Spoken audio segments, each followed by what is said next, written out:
आज प्रशालेमध्ये डॉक्टर बाबासाहेब आंबेडकर यांच्या जयंतीनिमित्त निबंध लेखन घेण्यात आले।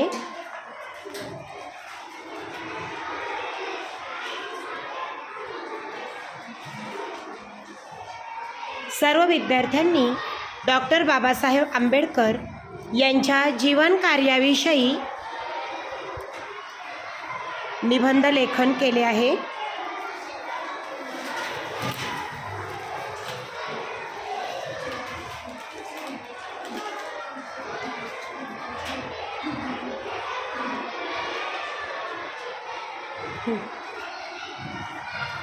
भारतरत्न परमपूज्य बोधिसत्व, मूक नायक, भारतीय राज्यघटनेचे शिल्पकार डॉक्टर